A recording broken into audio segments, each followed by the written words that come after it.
ಎಲ್ಲ ಒಂದು SLC ವಿದ್ಯಾರ್ಥಿಗಳಿಗೆ ಟ್ರೂಸಿಕಾ PCL ಚಾನಲ್ಗೆ ಸ್ವಾಗತ. ನಾನು ಚೇತನ್ ಸಿಕೆ. ಇವತ್ತಿನ ಈ ಒಂದು ವಿಡಿಯೋದಲ್ಲಿ ನಿಮಗೆ ನಾಳೆಯುವಂಥ SLC ರಾಜ್ಯ ಮಟ್ಟದ ಪೂರ್ವಸಿದ್ಧ ಪರೀಕ್ಷೆ 2ಕ್ಕೆ ಜೊತೆಗೆ ವಾರ್ಷಿಕ ಪರೀಕ್ಷೆಗೆ ವಿಜ್ಞಾನ ವಿಷಯದ ಒಂದು 40+ ಅಂಕಗಳ ಪಾಸಿಂಗ್ ಬಗ್ಗೆ ನೋಡೋಣ. ಇಷ್ಟು ಓದ್ಕೊಂಡ್ರೆ ಸಾಕು, ಆರಾಮಾಗಿ ಪಾಸ್ ಆಗ್ತೀರಾ. ತಾಪದ ಕೊನೆವರೆಗೆ ನೋಡಿ, ತುಂಬಾ ಇಂಪಾರ್ಟೆಂಟ್ ಕ್ವಶನ್ಗಳು, ಪ್ರತಿಯೊಂದು ಇಂಪಾರ್ಟೆಂಟು, ಮೋಸ್ಟ್ ಎಕ್ಸೈಟೆಡ್ ಕ್ವಶನ್ಗಳು. ಓಕೆ, ತಾಪದ ಕೊನೆವರೆಗೆ ನೋಡಿ. ಬನ್ನಿ ಇವತ್ತಿನ ಈ ವಿಡಿಯೋನ ಶುರು ಮಾಡೋಣ. ಅದಕ್ಕಿಂತ ಮುಂಚೆ ಯಾರೆಲ್ಲ ಫಸ್ಟ್ ಟೈಮ್ ನಮ್ಮ ಚಾನಲ್ನ ನೋಡ್ತಾ ಇದ್ದಾರಾ ಅಥವಾ ಚಾನಲ್ಕರು ಸಬ್ಸ್ಕ್ರೈಬ್ ಮಾಡ್ಕೊಂಡಿಲ್ಲ, ತಪ್ಪದೆ ಈಗಲೇ ಚಾನಲ್ನ ಸಬ್ಸ್ಕ್ರೈಬ್ ಮಾಡ್ಕೊಳ್ಳಿ. ಯಾಕಂದರೆ ನಿಮಗೆ ನಿಮ್ಮೊಂದು SLC ಅನುವಲಿಸಂ ಮುಗಿಯುವವರೆಗೆ ಎಲ್ಲ ವಿಷಯಗಳ ಪಾಸಿಂಗ್ ಪ್ಯಾಕೇಜ್ಗಳು, ಸ್ಕೋರಿಂಗ್ ಪ್ಯಾಕೇಜ್ಗಳು, ಫಿಕ್ಸ್ ರನ್ ಪ್ರಶ್ನೆಗಳು, ಅಷ್ಟೇ ಅಲ್ಲದೆ ಎಲ್ಲ ವಿಷಯಗಳ ಕ್ವಶನ್ ಪೇಪರ್ಗಳು ಎಲ್ಲ ಕೂಡ ಇದೊಂದು ಚಾನಲ್ ಆಗ್ತೀವಿ. ಅವೆಲ್ಲ ಬೇಕು ಅಂತ ಅನ್ನೋರು ಈಗಲೇ ಚಾನಲ್ನ ಸಬ್ಸ್ಕ್ರೈಬ್ ಮಾಡ್ಕೊಳ್ಳಿ, ಕಡ್ಡಾಯ ಮಾಡ್ಕೊಳ್ಳಿ. ನೀವು ಮಾಡ್ಕೊಂಡ್ರೆ ಮಾತ್ರ ವಿಡಿಯೋ ಉಳಿಸಿದ್ದಾವೆ, ಮಾಡ್ಕೊಂಡ್ರೆ ಮಾತ್ರ ಮಾಡಿದ್ರಾ. ಜೊತೆಗೆ ವಿಡಿಯೋನ ಲೈಕ್ ಮಾಡಿಬಿಟ್ಟು ಎಲ್ಲ ಫ್ರೆಂಡ್ಸ್ ಶೇರ್ ಮಾಡಿ. ಯಾರ ಫ್ರೆಂಡ್ಸ್ ಇದ್ದಾರೆ 10th ಎಲ್ಲರೂ ಶೇರ್ ಮಾಡಿಬಿಟ್ಟು ಹೇಳಿ, ಅವರು ಕೂಡ ಹೆಲ್ಪ್ ಮಾಡ್ತೀರಲ್ವಾ. ಓಕೆ, ಬನ್ನಿ ಇವತ್ತಿನ ಈ ವಿಡಿಯೋನ ಶುರು ಮಾಡೋಣ. ಸೊ ಎಲ್ಲ ತುಂಬಾ ಇಂಪಾರ್ಟೆಂಟ್ ಕ್ವಶನ್ಗಳು ನೋಡ್ತಾ ಹೋಗೋಣ. ಒಂದು ಭಾಗ 1ನಲ್ಲಿ ನಿಮಗೆ ಕಡ್ಡಾಯ ವಿಜ್ಞಾನ ಚಿತ್ರಗಳು ಅಂದಾಜು ನಿಮಗೆ 8ರಿಂದ 10 ಕ್ವಶನ್ಗಳು ಬರ್ಬೋದು. ಅರ್ಥ ಆಯ್ತಾ? 10 ಅಂಕಗಳು ಬರ್ಬೋದು. ಇಲ್ಲಿಂದ ಯಾವೆಲ್ಲ ಇಂಪಾರ್ಟೆಂಟ್ ನೋಡಿ. ಮಾನವ ಮೆದುಳು ವೇರ್ ಇಂಪಾರ್ಟೆಂಟು. ಸೊ ನಿಮಗೆ ಜೀವಶಾಸ್ತ್ರದಲ್ಲಿ ಮಾನವ ಮೆದುಳು ಇಲ್ಲ ಮಾನವ ಹೃದಯ, ಈ ಎರಡೊಂದು ಕೊಟ್ಟೆ ಕೊಡ್ತಾರೆ. ಜೀವಶಾಸ್ತ್ರ ಭಾಗದಲ್ಲಿ ನಿಮಗೆ ಮಾನವ ಮೆದುಳು ಮತ್ತು ಮಾನವ ಹೃದಯ, ಈ ಎರಡರಲ್ಲಿ ಒಂದು ಕೊಟ್ಟೆ ಕೊಡ್ತಾರೆ. ಅದು 3 ಮಾರ್ಕ್ಸಿಗೆ ಕೊಡ್ಬೋದು, ಕೆಲಸ 4 ಮಾರ್ಕ್ಸಿಗೆ ಕೊಡ್ತಾರೆ. ಅರ್ಥ ಆಯ್ತಾ? ಕೇವಲ ಚಿತ್ರ ನೋಡ್ಕೋಬೇಡಿ, ಚಿತ್ರ ಜೊತೆಗೆ ಭಾಗ ನೋಡ್ಕೊಳ್ಳಿ. ಚಿತ್ರ ಜೊತೆಗೆ ಭಾಗವನ್ನು ಕೇಳ್ತಾರೆ, ಎಲ್ಲ ಭಾಗಗಳು ನೋಡ್ಕೊಳ್ಳಿ.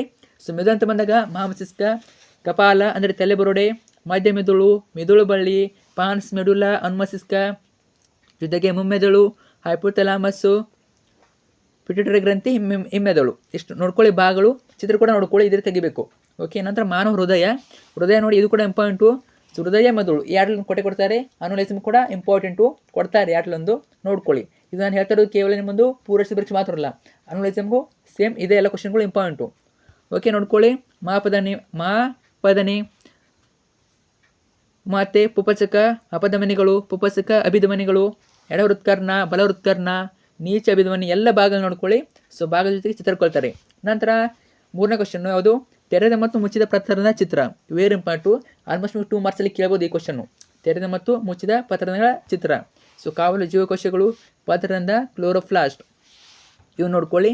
ತೆರೆದ ಮತ್ತು ಮುಚ್ಚಿದ ಪತ್ರದಿಂದ. ನಂತರ ಇಂಪಾರ್ಟೆಂಟ್ ಮತ್ತು ಶಿಲಾಕಾಗರದ ಮೇಲೆ ಪರಾಗದ ಮೊಳೆಯುವಿಕೆ ಚಿತ್ರ. ಇದು ಇಂಪಾರ್ಟೆಂಟ್ ಕ್ವಶನ್ನು, ಕೇಳ್ಬೋದು.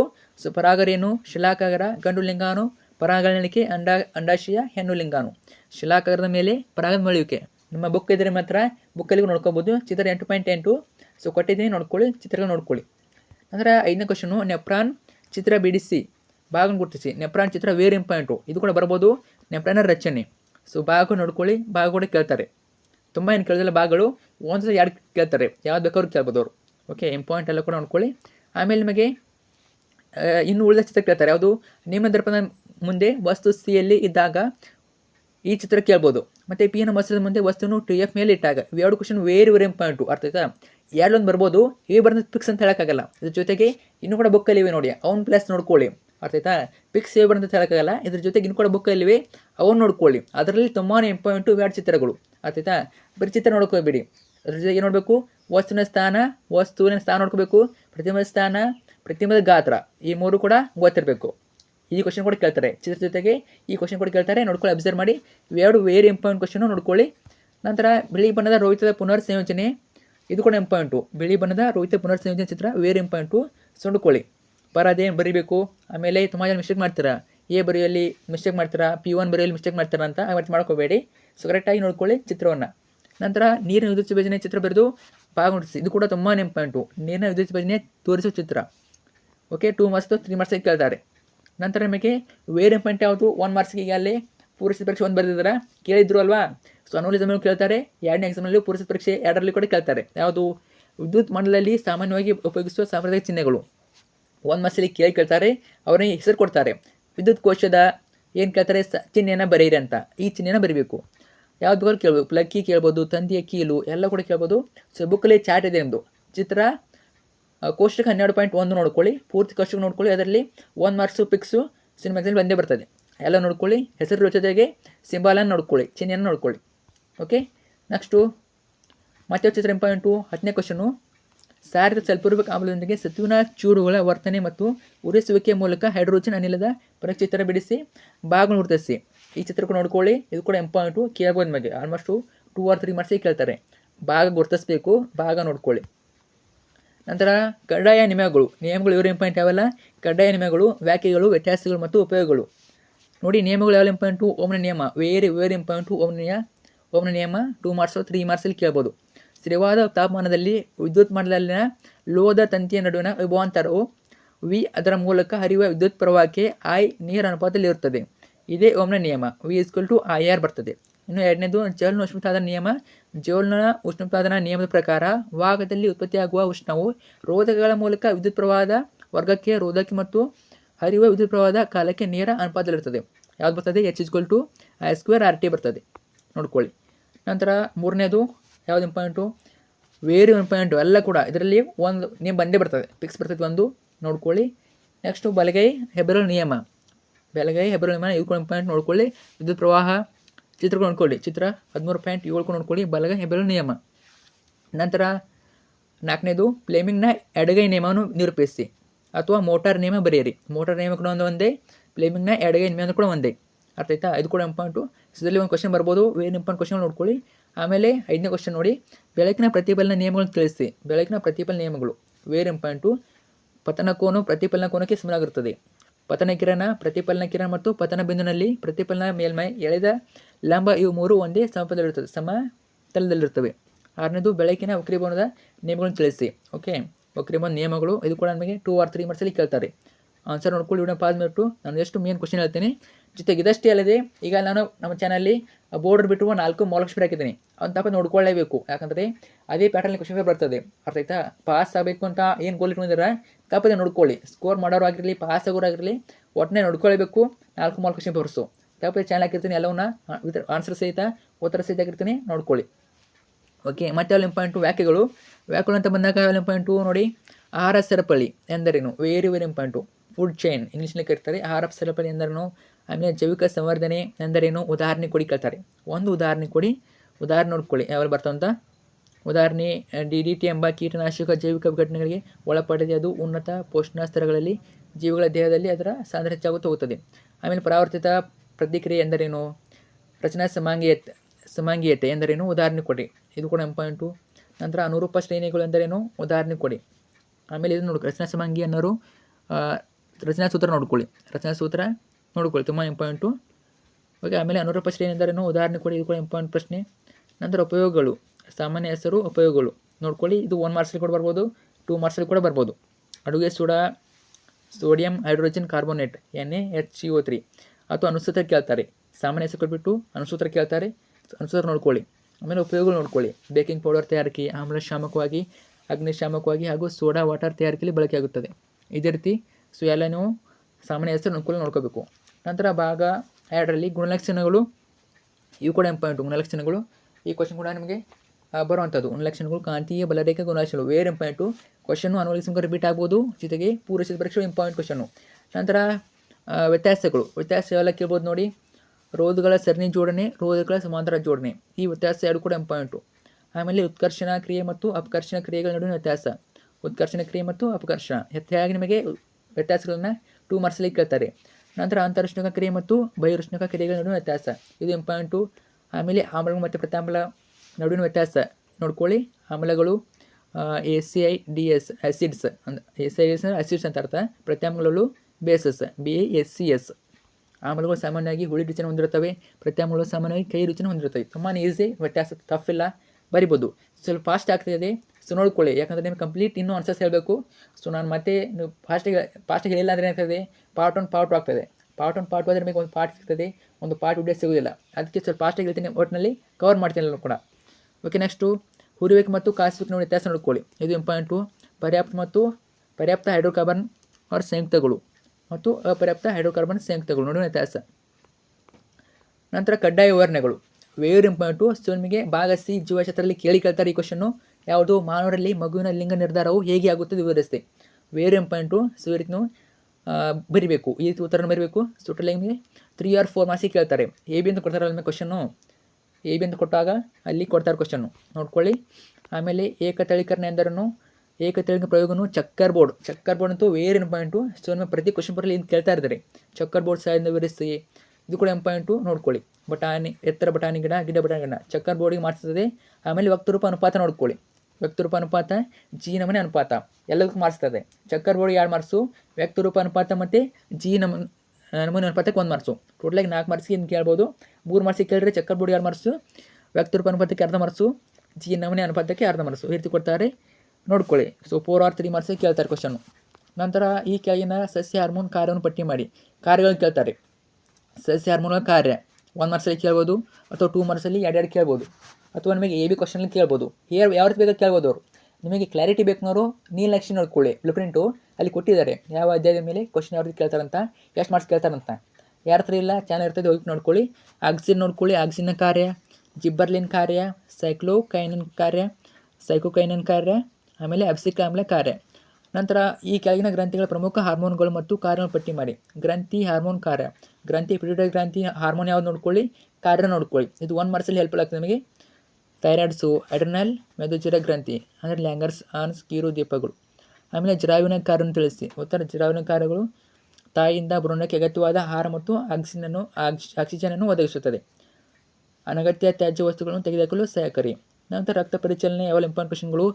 ಮಾಡಿ ರಕ್ತ ಪರಿಚಲನೆ ಎಂದರೇನು, ಈ ಪರಿಚಲನೆಗಳು ಯಾವುವು ವಿವರಿಸಿ. ಓಕೆ, ಇವೆಲ್ಲ ಇಂಪಾರ್ಟೆಂಟು. 7ನೇದು ವಾಯುವಿಕ ಉಸಿರಾಟ ಮತ್ತು ಅವಾಯುವಿಕ ಉಸಿರಾಟ.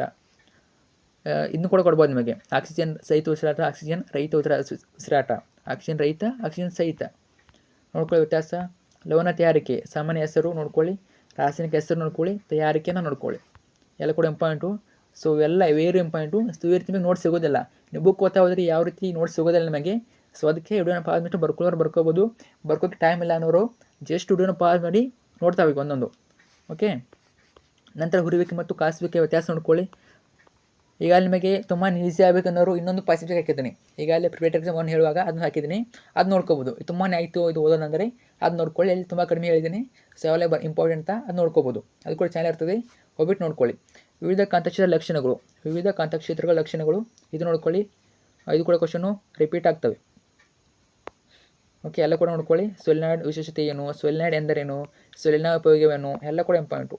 ಆಮೇಲೆ ನೈಸರ್ಗಿಕ ವಿದ್ಯಮಾನಗಳು, ಮಾನವ ಕಣ್ಣು ಮತ್ತು ವರ್ಣಮಯ ಜಗತ್ತು ಯಾವ ಇಂಪಾರ್ಟೆಂಟ್ ನೋಡಿ. ಬೆಳಕಿನ ಪ್ರಚೋದನೆಯನ್ನು ಕಾರ್ಯನಿರ್ವಹಿಸುವ ದೃಶ್ಯಂಗಳ ಕಣ್ಣುಗಳು. ಕಣ್ಣಿನ ಭಾಗ ಕಾರ್ಯ ನೋಡ್ಕೊಳ್ಳಿ. ಕಣ್ಣಿನ ಹೊಂದಾಣಿಕೆ ಎಂದರೇನು, ಕಣ್ಣಿನ ಕನಿಷ್ಠ ಮತ್ತು ಗರಿಷ್ಠ ದೂರ ಬಿಂದುಗಳನ್ನು ತಿಳಿಸಿ. ದೃಷ್ಟಿ ದೋಷಗಳು ಮತ್ತು ಪರಿಹಾರಗಳು ನೋಡ್ಕೊಳ್ಳಿ. ಸೊ ಈ ಕ್ವಶನ್ ನಿಮಗೆ 3 ಮಾರ್ಕ್ಸ್ 2 ಮಾರ್ಕ್ಸ್ ಕೇಳ್ತಾರೆ. ಅರ್ಥ ಆಯ್ತಾ. ಜಸ್ಟ್ ಇಷ್ಟೇ ಆನ್ಸರ್ ನೋಡಿ. ಸಮೀಪ ದೃಷ್ಟಿ ದೋಷ ಎಂದರೇನು ಕೇಳ್ತಾರೆ. ಸಮೀಪ ದೃಷ್ಟಿ ದೋಷ ಹೇಗೆ ಉಂಟಾಗುತ್ತದೆ, ಸಮೀಪ ದೃಷ್ಟಿ ದೋಷ ಹೇಗೆ ಸರಿಪಡಿಸಬಹುದು. 3 ಮಾರ್ಕ್ಸಿಗೆ ಕೇಳ್ತಾರೆ. ಅಬ್ಸರ್ವ್ ಮಾಡಿ. ಇಷ್ಟು ಒಂದು ಲೈನಲ್ಲಿ ಆನ್ಸರ್ ಇರ್ತದೆ. ಒಂದು ಲೈನಲ್ಲಿ ಆನ್ಸರು ಇಷ್ಟು ಬರೆದ್ರೆ ನಿಮಗೆ 3 ಮಾರ್ಕ್ಸ್ ಇರ್ತದೆ. ಓಕೆ, ಸೊ ಉತ್ತರ ನೋಡ್ಕೊಳ್ಳಿ. ತುಂಬಾ ಈಸಿ. ಆಮೇಲೆ ದೂರದೃಷ್ಟಿ ಎಂದರೇನು, ದೂರದೃಷ್ಟಿ ದೋಷ ಹೇಗೆ ಉಂಟಾಗುತ್ತದೆ, ದೂರದೃಷ್ಟಿ ಹೇಗೆ ಸರಿಪಡಿಸಬಹುದು. ಈ 2 ಬರ್ಬೋದು. Very important. ನಿಮ್ಮದು ಪೂರೈಸಿದ ಪರೀಕ್ಷೆ ಮತ್ತು ವಾರ್ಷಿಕ ಪರೀಕ್ಷೆಗೆ ಬರ್ಬೋದು ನೋಡ್ಕೊಳ್ಳಿ. ಆಮೇಲೆ ಪ್ರೆಸ್ ವೈಫಲ್ಯ ಎಂದರೇನು, ಪ್ರೆಸ್ ವೈಫಲ್ಯ ಉಂಟಾಗಲು ಕಾರಣವೇನು, ಪ್ರೆಸ್ ವೈಫಲ್ಯ ಹೇಗೆ ಸರಿಪಡಿಸಬಹುದು. ಉತ್ತರ ಇದೆ ನೋಡ್ಕೊಳ್ಳಿ.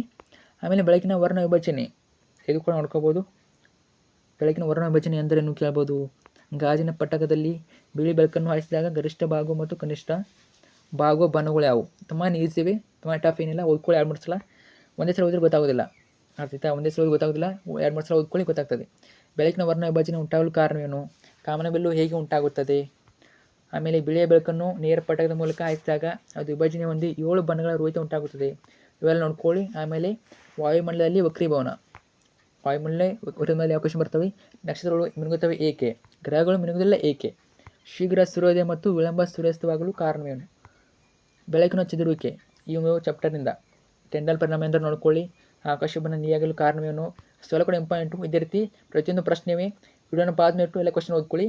ನಾನು ಜಸ್ಟ್ ಸಾಲ್ವ್ ಮಾಡ್ತಾ ಇದ್ದೀನಿ. ಓಕೆ, ಮಾನವನ ಮೆದುಳಿನ ಈ ಕೆಳಗಿನ ಭಾಗಗಳ ಕಾರ್ಯಗಳನ್ನು ಪಟ್ಟಿ ಮಾಡಿ. ಕಾರ್ಯಗಳು ನೋಡ್ಕೊಳ್ಳಿ. ಇವೆಲ್ಲ 1 ಮಾರ್ಕ್ಸಲ್ಲಿ ಮಲ್ಟಿಪಲ್ ಹೆಲ್ಪ್ ಆಗ್ತವೆ. ಮುಮ್ಮೆದುಳು, ಮಹಾಮಸ್ತಿಷ್ಕ. ಮುಮ್ಮೆದುಳಲ್ಲಿ ಯಾವಾಗ್ತವೆ ಮೆದುಳಿನ ಭಾಗಗಳಲ್ಲಿ. ಮಹಾಮಸ್ತಿಷ್ಕ ಯಾವುದು, ಥಲಾಮಸ್ಸು, ಹೈಪೋಥಲಾಮಸ್ಸು. ಕಾರ್ಯಗಳು ನೋಡ್ಕೊಳ್ಳಿ. ಮಧ್ಯಮೆದುಳು, ಹೆಮ್ಮೆದುಳು. ನಂತರ ಹೈಡ್ರೋಜನ್ ಅಣು ಎಲೆಕ್ಟ್ರಾನ್ ಚುಕ್ಕಿ ರಚನೆ, ಆಕ್ಸಿಜನ್ ಅಣುವಿನ ಎಲೆಕ್ಟ್ರಾನ್ ಚುಕ್ಕಿ ರಚನೆ. ಇದೇ ರೀತಿ ಚುಕ್ಕಿ ರಚನೆ ನೋಡ್ಕೊಳ್ಳಿ. ಎಲೆಕ್ಟ್ರಾನ್ ಚುಕ್ಕಿ ರಚನೆಗಳು ನಿಮಗೆ ಪಿಕ್ಸ್ ಒಂದು ಬಂದೇ ಬರ್ತದೆ. ಪಿಕ್ಸ್ ಒಂದು ಕೇಳ್ಕೊಳ್ತಾರೆ. ರಚನಾ ಸೂತ್ರ ನೋಡ್ಕೊಳ್ಳಿ. ಅರ್ಥ ಆಯ್ತಾ. ನೈಟ್ರೋಜನ್ ಯಾವುದು, ಸೂತ್ರ ಯಾವುದು, N2. ಮಿಥೇನ್ CH4 ಚುಕ್ಕಿ ರಚನೆ ಕೂಡ ನೋಡ್ಕೊಳ್ಳಿ. ಆಮೇಲೆ ಬೆಂಜನು C6H6 ಸೈಕ್ಲೋಹೆಕ್ಸೇನ್ C6C12. ಸೋಡಿಯಂ ಕ್ಲೋರೈಡ್ ಹೇಗೆ ಉಂಟಾಗುತ್ತದೆ, ವೆರಿ ಇಂಪಾರ್ಟೆಂಟು. ಚಿತ್ರ 3.5 ನೋಡ್ಕೊಳ್ಳಿ. ಮೆಗ್ನೀಷಿಯಂ ಕ್ಲೋರೈಡ್ ಹೇಗೆ ಉಂಟಾಗುತ್ತದೆ, ಚಿತ್ರ 3.6. ನಂತರ ಈ ಕೆಳಗಿನ ರಾಸಾಯನಿಕ ಕ್ರಿಯೆಗಳಿಗೆ ಸರಿದೂಗಿಸಿದ ಸಮೀಕರಣ ಬರೆಯಿರಿ. ವೆರಿ ಇಂಪಾರ್ಟೆಂಟು, ಈ ಕ್ವಶನ್ ಪಿಕ್ಸ್ ಬಂದೇ ಬರ್ತದೆ. ಸರಿದೂಗಿಸಿದ ಸಮೀಕರಣ ಆಲ್ಮೋಸ್ಟ್ ನಿಮಗೆ 3 ಮಾರ್ಕ್ಸಲ್ಲಿ ಕೇಳ್ತಾರೆ ನೋಡಿ. ಅದನ್ನ ಪಿಕ್ಸ್ ಬರ್ತದೆ. ಇವೆಲ್ಲ ಇಂಪಾರ್ಟೆಂಟ್ ಸರಿದು ಸಮೀಕರಣಗಳು. ಉತ್ತರ ಸಹಿತ ನೋಡ್ಕೊಳ್ಳಿ. ಹೈಡ್ರೋಜನ್ ಕ್ಲೋರಿನ್, ಹೈಡ್ರೋಜನ್ ಕ್ಲೋರೈಡ್ ಉತ್ತರ ನೋಡ್ಕೊಳ್ಳಿ. ಇವೆಲ್ಲ ನೋಡ್ಕೊಳ್ಳಿ. ಈ ಕ್ವಶನ್ ರಿಪೀಟ್ ಆಗ್ಬೋದು. ಓಕೆ, ರಿಪೀಟ್ ಆಗ್ಬೋದು. ಪ್ರತಿಯೊಂದು ವಿಡಿಯೋನ ಪಾಸ್ ಮಾಡಿಬಿಟ್ಟು ಕ್ವಶನ್ನ ನೋಡ್ಕೊಳ್ಳಿ. ಪಾಸ್ ಅಂದರೆ ಸ್ಟಾಪ್ ಮಾಡಿಬಿಟ್ಟು ನೋಡ್ಕೊಳ್ಳಿ ಅಂತ ಅರ್ಥ. ಸೂತ್ರಗಳನ್ನು ಬಳಸಿಕೊಂಡು ಪರಿಹರಿಸುವ ಕೆಲವು ಸಮಸ್ಯೆಗಳು. ಆಲ್ಮೋಸ್ಟ್ ನೀವು 2 ಮಾರ್ಕ್ಸಲ್ಲಿ ಸಮಸ್ಯೆ ಕೇಳ್ತಾ ಇರ್ತಾರೆ. ಈ ಸಮಸ್ಯೆಗಳನ್ನು ನೋಡಿ. ವಿದ್ಯುತ್ ಬಲ್ಬ್ನ ತಂತಿಯ ಮೂಲಕ 0.5 ಆಂಪಿಯರ್ ವಿದ್ಯುತ್ ಪ್ರವಾಹವು 10 ನಿಮಿಷಗಳ ಕಾಲ ಪ್ರವಹಿಸುತ್ತದೆ. ಆಗ ವಿದ್ಯುತ್ ಮಂಡಲದಲ್ಲಿ ಪ್ರವಹಿಸಿದ ವಿದ್ಯುದಾವೇಶಗಳ ಪ್ರಮಾಣ ಕಂಡುಹಿಡಿಯಿರಿ. ಎಷ್ಟಾಗ್ಬೋದು ನೋಡಿ. ಆನ್ಸರ್ ಇದೆ, ಬಿಡಿಸಿದ್ದು ನೋಡ್ಕೊಳ್ಳಿ. 5 ಕಿಲೋ 0.5 A ಎಷ್ಟು ಬರ್ತದೆ, 300 C ಬರ್ತದೆ ನೋಡಿ. ಇನ್ನು ವಿದ್ಯುತ್ ಸಾಮರ್ಥ್ಯದ ಸೂತ್ರ ನೋಡ್ಕೊಳ್ಳಿ. ಒಂದು ಬಲ್ಬಿನ ಮೇಲೆ 220 ವೋಲ್ಟ್ ಮತ್ತು 40 ವ್ಯಾಟ್ ಎಂದು ಗುರುತು ಮಾಡಲಾಗಿದೆ. ಆ ಬಲ್ಬ್ನಲ್ಲಿ ಹರಿಯುವ ವಿದ್ಯುತ್ ಪ್ರವಾಹ ಮತ್ತು ಅದರ ರೋಧವನ್ನು ಕಂಡುಹಿಡಿಯಿರಿ. ಎಷ್ಟಾಗ್ಬೋದು, 1227 ಓಮ್ ಆಗ್ತದೆ ನೋಡಿ. ಸೊ ಸೂತ್ರ ಯಾವುದು, ಬಲ್ಬ್ನ ರೋಧ R=V/I. ಬಲ್ಬ್ನ ಹರಿಯುವ ವಿದ್ಯುತ್ ಪ್ರವಾಹ I=P/V. ಇದೇ ರೀತಿ ಎಲ್ಲ ಕೆಲವು ಸಮಸ್ಯೆ ಇವೆ, ನೋಡ್ಕೊಳ್ಳಿ. ಆಲ್ಮೋಸ್ಟು ನಮ್ಮ ಸ್ಕೂಲಲ್ಲಿ ಹೇಳಿರ್ತಾರೆ ವಿಜ್ಞಾನ ಹೇಳುವಾಗ ಯಾರು ಬಿಡಿಸ್ಬೇಕಂತ ನೋಡ್ಕೊಳ್ಳಿ. ಉತ್ತರ ಸಹಿತವೇ. ನೀವು ಕೂಡ ಪ್ರಾಕ್ಟೀಸ್ ಮಾಡ್ಕೊಳ್ಳಿ. ರಫಲ್ಲಿ ಪ್ರಾಕ್ಟೀಸ್ ಮಾಡಿ. ಸೂತ್ರ ಹಾಕಿದ್ರೆ ಬರ್ತದೆ, ರಫ್ ಏನಿಲ್ಲ. ಸೂತ್ರ ಹಾಕಿದ್ರೆ ಕಂಡುಹಿಡಿಬೋದು. ಆಮೇಲೆ ಓಮ್ನ ನಿಯಮದ ಸೂತ್ರ ಪ್ರಕಾರ ಬರುವ ಲೆಕ್ಕಗಳು ಇದು ನೋಡ್ಕೊಳ್ಳಿ. ಸೊ ಸಮಸ್ಯೆ ಎಲ್ಲ ಕೂಡವೆ. ಆಮೇಲೆ ವಿದ್ಯುತ್ ಭವಾಂತರ ಸೂತ್ರ ಇದನ್ನು ಕೂಡ ನೋಡ್ಕೊಳ್ಳಿ. ನಂತರ ದರ್ಪಣಕ್ಕೆ ಸಂಬಂಧಿಸಿದ ಸೂತ್ರಗಳು. ವಿಷಯ ವಸ್ತು, ದರ್ಪಣ ಸೂತ್ರ, ವರ್ಧನೆ ಸೂತ್ರ. ಇದನ್ನು ಅಭ್ಯಾಸ ಮಾಡೋದಿದೆ. ಓಕೆ. ಮೊಸರಕ್ಕೆ ಸಂಬಂಧಿಸಿದ ಸೂತ್ರಗಳು. ಮೊಸರು ಸೂತ್ರ, ವರ್ಧನೆ ಸೂತ್ರ. ಮೊಸರು ಸಮಸ್ಯೆ ಸೂತ್ರ ಇದು ನೋಡ್ಕೊಳ್ಳಿ. ಸೂತ್ರವನ್ನು ಬಳಸಿಕೊಂಡು ಪರಿಹರಿಸುವ ಕೆಲವು ಸಮಸ್ಯೆಗಳು. ನೋಡ್ಕೊಳ್ಳಿ. ಸಮಸ್ಯೆ 1. 15 ಸೆಂಟಿಮೀಟರ್ ಸಂಗಮ ದೂರವನ್ನು ಹೊಂದಿರುವ ನಿಮ್ನ ದರ್ಪಣದ ಮುಂದೆ 25 ಸೆಂಟಿಮೀಟರ್ ದೂರದಲ್ಲಿ ವಸ್ತುವನ್ನು ಇರಿಸಿದೆ. ಸ್ಪಷ್ಟ ಪ್ರತಿಬಿಂಬವನ್ನು ಪಡೆಯಲು ಪರದೆಯನ್ನು ದರ್ಪಣದಿಂದ ಎಷ್ಟು ದೂರದಲ್ಲಿ ಇಡಬೇಕು. ಉತ್ತರ ಇದು ನೋಡ್ಕೊಳ್ಳಿ. ಸಮಸ್ಯೆ ಕೆಲವಷ್ಟು ಉದಾಹರಣೆ ಇವೆ. ಉತ್ತರ ಸಹಿತ ನೀವು ಕೂಡ ಸಾಲ್ವ್ ಮಾಡಿ, ಟ್ರೈ ಮಾಡಿ. ಸೊ ಇಷ್ಟೊಂದು ಪ್ಯಾಕೇಜು ಎಷ್ಟು ಕೊಂಡ್ರೆ ಆರಾಮಾಗಿ ಪಾಸ್ ಆಗ್ತಾರೆ. ಮತ್ತು ಕೆಲವಷ್ಟು ಸ್ಕೋರ್ ಕೂಡ ಆಗ್ತದೆ. ಇಷ್ಟೇ ಓದಿದ್ರೆ ಅಲ್ಲ, ಮತ್ತೆ ಇನ್ನೂ ಬೋರ್ಡ್ 4 ಕ್ವಶನ್ ಬಿಟ್ಟಿದ್ದಾರೆ. 4 ಮಾರ್ಕ್ಸ್ ಬಿಟ್ಟಿದ್ದಾರೆ. ಅದ್ರ ಜೊತೆಗೆ ಇದನ್ನು ಕೂಡ ಓದ್ಕೊಳ್ಳಿ. ಅರ್ಥ ಆಯ್ತಾ. ಇಷ್ಟು ಓದಿದ್ರೆ ಆಗೋ ಸಾಲೋದಿಲ್ಲ. ಇನ್ನೂ 4 ಮಾರ್ಕ್ಸ್ ಬಿಟ್ಟಿದ್ದಾರೆ. ಅವನು ಚೆನ್ನಾಗಿ ಓದ್ಕೊಳ್ಳಿ. ನಾನು ಪ್ರತಿಯೊಂದು ಕ್ವಶನ್ ಪೇಪರ್ ಆನ್ಸರ್ ಹಾಕಿದ್ದೀನಿ. ಪ್ರತಿಯೊಂದು ಪ್ರಶ್ನೆ ಪತ್ರಿಕೆ ಪ್ರತಿಯೊಂದು ಉತ್ತರ ಹಾಕಿದ್ದೀನಿ. ಒಂದು ಕ್ವಶನ್ ಬಿಟ್ಟರೆ ಎಲ್ಲ ಆನ್ಸರ್ ಹಾಕಿದ್ದೀನಿ. ಸೊ ಕಂಪ್ಲೀಟ್ ಕ್ವಶನ್ ಪೇಪರ್ ನೋಡ್ಕೊಳ್ಳಿ. 1, 2, 3, 4 ಕಂಪ್ಲೀಟಾಗಿ ನೋಡ್ಕೊಳ್ಳಿ. ಒಂದು ಬಿಡದೆ ನೋಡ್ಕೊಳ್ಳಿ. ಅರ್ಥ ಆಯ್ತಾ. ಯಾಕಂದರೆ ಅದೇ ಕ್ವಶನ್ ಪೇಪರ್ ಪ್ಯಾಟರ್ನಲ್ಲಿ ನಿಮ್ಮ ಕ್ವಶನ್ ಪೇಪರ್ ಬರ್ತದೆ. ತಪ್ಪದೆ ನೋಡ್ಕೊಳ್ಳಿ. ಮತ್ತು ಡೌಟ್ ರಿಕಮೆಂಟ್ ಮಾಡಿ, ಫ್ರೆಂಡ್ಸ್ ಶೇರ್ ಮಾಡಿ. ಈಗೆಲ್ಲ ಚಾನಲ್ ನಿಮಗೆ ಕ್ವಶನ್ ಪೇಪರ್ ಹಾಕಿರ್ತಾನೆ, ನೋಡ್ಕೊಳ್ಳಿ ಅದನ್ನು ಕೂಡ. Thank you so much.